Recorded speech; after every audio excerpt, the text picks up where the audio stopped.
प्यार के बदले दर्द। मोनिका मध्य प्रदेश से दिल्ली कॉलेज के लिए आई थी और श्यान राजस्थान से उसी कॉलेज में पढ़ने आया था। श्यान एक सीधा साधा लड़का था जो ना लड़कियों से ज़्यादा बात करता था और ना ही किसी से ज़्यादा मतलब रखता था। श्यान की यह बात मोनिका को बहुत अच्छी लगती थी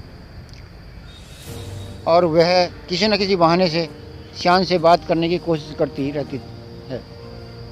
मोनिका दिखने में क्यूट लगती है। कुछ ही समय में श्यान और मोनिका की दोस्ती हो जाती है। श्यान धीरे धीरे मोनिका को पसंद करने लगता है।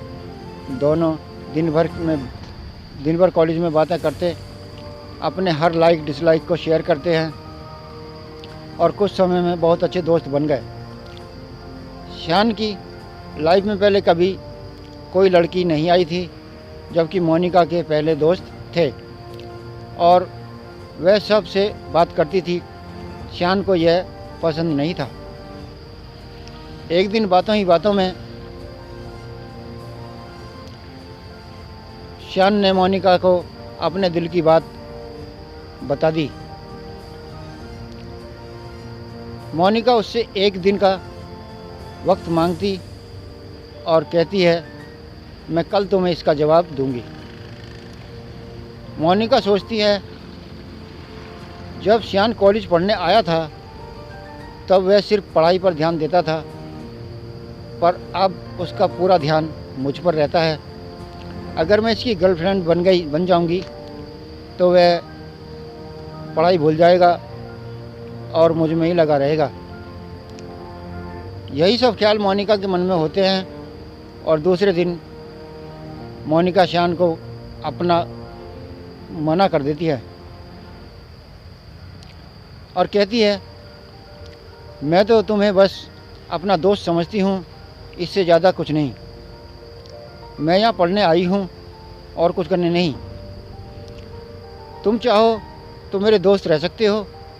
श्यान दोस्ती के लिए मना कर देता है और मोनिका को बहुत समझाता है, लेकिन मोनिका कुछ नहीं सुनती। श्यान को यह बात बुरी लगती है और वह मोनिका से बात करना बंद कर देता है। कुछ दिन कॉलेज में नहीं आता है। अब मोनिका को भूलकर पूरा ध्यान पढ़ाई में लगाता है और ना किसी से ज़्यादा बात करता है और ना मतलब रखता है। देखते देखते कॉलेज बीत जाता है और सब अलग अलग हो जाते हैं। श्यान कॉलेज में टॉप कर जाता है और सबसे पहले नौकरी पा लेता है। 2-3 साल बीत जाते हैं। न श्यान को मोनिका का पता रहता है और न मोनिका को श्यान का कुछ पता रहता। श्यान अपनी कंपनी छोड़कर एक नई कंपनी में ज्वाइन करता है, जिसमें उसकी पोस्ट पहले से बहुत अच्छी और पगार दुगनी रहती है। जब श्यान पहले दिन ऑफिस जाता है तो उसे पता चलता है कि मोनिका ऑफिस में उसकी जूनियर है। वह उस पर बिल्कुल भी ध्यान नहीं देता है और काम में ही लगा रहता है। कुछ दिनों ऐसा ही चलता है, पर किसी को भी यह पता नहीं था कि दोनों एक दूसरे को पहले से जानते थे। और एक दिन दोनों को एक प्रोजेक्ट के लिए साथ में बाहर जाना पड़ता है। प्रोजेक्ट के बाद ना चाहते हुए भी श्यान और मोनिका की बात होने लगती है। मोनिका श्यान को समझाती है आखिर उसने उसको मना क्यों किया था। श्यान को मोनिका की बात समझ में आ जाती है और दोनों में गहरी दोस्ती फिर से हो जाती है। पूरे ऑफिस में दोनों की दोस्ती के चर्चे होने लगते हैं। श्यान सीधा साधा लड़का रहता है, उसको ज़्यादा कुछ समझ में नहीं आता। श्यान कुछ समय बाद मोनिका को डिनर पर ले जाकर फिर से प्यार का इजहार करता है। मोनिका इस बार श्यान से मना नहीं करना चाहती, पर उसके पास कोई चारा नहीं था, क्योंकि कुछ ही दिन में उसकी शादी होने वाली होती है। मोनिका शान को अपनी शादी की बात बताती है। इस बार शान का दिल पूरी तरह टूट जाता है। वह बिना कुछ कहे वहाँ से चला जाता है। मोनिका रात में सोचती है कि शान से अच्छा लड़का मुझे कभी नहीं मिलेगा। वह फैसला करती है कि कल शान को हाँ कर दूंगी और मम्मी पापा को शान से शादी के लिए मना लूँगी। जब दूसरे दिन मोनिका ऑफिस जाती है तो उसको पता चलता है कि शान ऑफिस छोड़कर चला गया है और दोबारा कभी कंपनी में नहीं आएगा। जाते जाते शान मोनिका को एक खत लिख जाता है।